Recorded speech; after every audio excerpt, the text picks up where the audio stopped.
Hello అండి, నమస్తే. Welcome back to food is life. మీరు పర్ఫెక్ట్గా స్వీట్ షాప్లో దొరికేలాగా బాదుషా ప్రిపేర్ చేయాలనుకుంటున్నారా?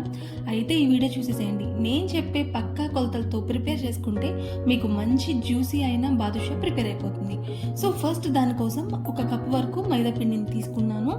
ఇందులోకి మనం బాదుషా చాలా గుల్లగా రావడానికి 1 స్పూన్ బటర్ అండ్ అలాగే 2 స్పూన్లు గీని వేసుకుని ఇలాగా కొంచెం గోరువెచ్చగా చేసుకుని అందులోకి అయితే వేసుకోవాలి. మీ దగ్గర ఉంటే 2 స్పూన్లు బటరే వేసేసుకోండి, ఇంకా గుల్లగా వస్తాయి. సో ఇలా వేడి చేసుకున్న లిక్విడ్ని ఈ పిండిలోకి అయితే వేసుకుంటున్నాను. అలాగే ఇందులోకి 1/2 స్పూన్ వరకు బేకింగ్ సోడా, అలాగే చిటికెడు ఉప్పు కూడా వేసేసుకుని ఫస్ట్ అన్నీ కూడా బాగా కలిసేటట్టు కలుపుకోవాలి. దీనిలోకి బటర్ ఎక్కువ వేసుకోవడం వల్ల మనకి క్రిస్పీనెస్గా గుల్లగా చాలా బాగా వస్తుంది బాదుషా అనేది. మనం ఇలా పిడికిలతో బిగించినప్పుడు ఇలా ఉండలాగా ప్రిపేర్ అయితే మనకి పర్ఫెక్ట్గా పిండి అయితే కలిసిందని అర్థం అనమాట. సో ఇప్పుడు ఇందులోకి కొంచెంగా వాటర్ని పోసుకుని మనకి చపాతీ పిండి కన్నా కూడా చాలా సాఫ్ట్గా మనం ఈ పిండిని అయితే కలుపుకోవాలి. మనం చపాతీ పిండిని కొంచెం గట్టిగా అయితే ప్రిపేర్ చేసుకుంటాము, దానికన్నా కూడా కొంచెం సాఫ్ట్గా కలుపుకొని 10 నిమిషాల పాటు నానబెట్టుకోవాలి. ఈ లోపల మనం పాకాన్ని ప్రిపేర్ చేసుకుందాము. మనం ఏ కప్పుతో అయితే మైదా తీసుకున్నామో అదే కప్పుతో 1/2 కప్పు పంచదార, అలాగే 1/2 కప్పు వాటర్ వేసేసుకుని పంచదార బాగా కరిగేంత వరకు కలుపుకుంటూ ఉండాలి. మనకి పాకం అనేది ఎక్కువ అవసరం లేదు. మనకి గులాబ్ జామ్కి ఎలా అయితే పాకం కలుపుకుంటామో దానికన్నా కూడా కొంచెం తిక్కుగా, కొంచెం జిగురుగా ఉంచేటట్టు కలుపుకుంటే సరిపోతుంది. మనకి ఎక్కువ పాకం అయితే అవసరం లేదు. పంచదార అంతా కూడా కరిగి కొంచెం జిగురుగా అయితే పంచదార పాకం సరిపోతుంది అనమాట. సో దీన్నైతే మనం ఇలా కలిపేసుకున్నాము. ఇప్పుడు ఇందులోకి యాలకులు కూడా వేసుకోవాలి. ఇక్కడ క్లిప్ అయితే మిస్ అయింది, సో వేసేసుకుని పక్కన పెట్టేసుకుందాము. ఇప్పుడు నానబెట్టుకున్న పిండి నుంచి కొంచెం చిన్న పోర్షన్స్ని అయితే తీసుకోవాలి. ఇలా చిన్న పోర్షన్స్ని తీసుకుని ఇలా చేతుల మధ్యలో పెట్టుకుని జెంటిల్గా చాలా సాఫ్ట్గా కలుపుకోవాలి. ఎక్కువ ప్రెస్ చేయాల్సిన అవసరం లేదు. సో జస్ట్ అలా కలుపుకొని మనం మధ్యలో ఇలా హోల్ లాంటిది ఒక దాన్ని పెట్టేసుకుంటే మనకి బాదుషా షేప్ అయితే ప్రిపేర్ అయిపోతుంది అనమాట. ఇక్కడ చూపిస్తున్న విధంగా మీరు కూడా అన్నీ కూడా బాదుషాలని ప్రిపేర్ చేసుకుని పక్కనైతే రెడీగా పెట్టేసుకోండి.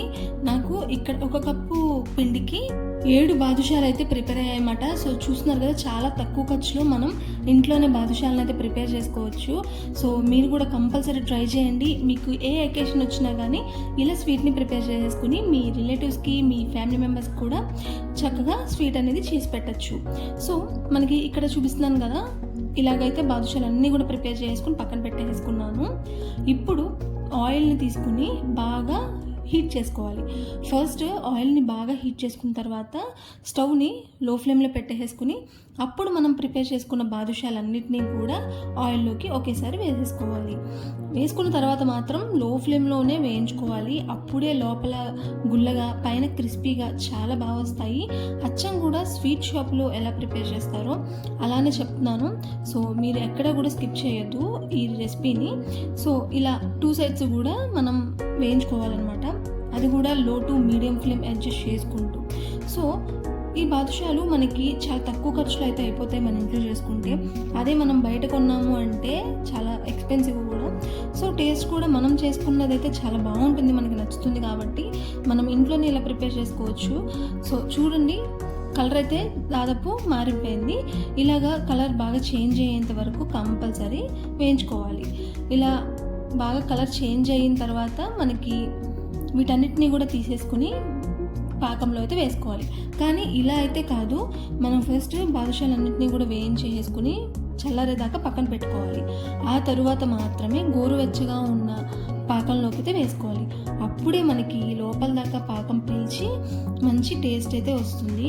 వేడివేడిగా ఉన్న బాదుషాలని వేసామంటే మనకి ఎక్కువ పాకాన్ని పీల్చదు అండ్ అలాగే స్వీట్నెస్ అనేది కూడా చాలా తగ్గుతుంది. సో ఇలా వేసేసుకుని ఒకసారి అంతా కూడా పాకం పట్టేటట్టు కలుపుకుంటూ ఉండాలి. మనకి ఇలా కలుపుకున్న తర్వాత ఒక అరగంట నుంచి గంట వరకు కంపల్సరీ వీటిని పాకంలో నానబెట్టుకోవాలి. అప్పుడే మనకి చాలా జ్యూసీగా అండ్ అలాగే టేస్టీగా ఉండే బాదుషా రెడీ అయిపోతుంది. సో ఈ వీడియోకి అయితే ఇంతే. సో చూసారు కదా, ఎలా అనిపించింది కమెంట్ చేయండి. మీ ఫ్రెండ్స్ అండ్ ఫ్యామిలీ మెంబర్స్ కూడా ఈ వీడియో షేర్ చేయండి. అలాగే నా ఛానల్ని సబ్స్క్రైబ్ చేసుకోండి. Thanks for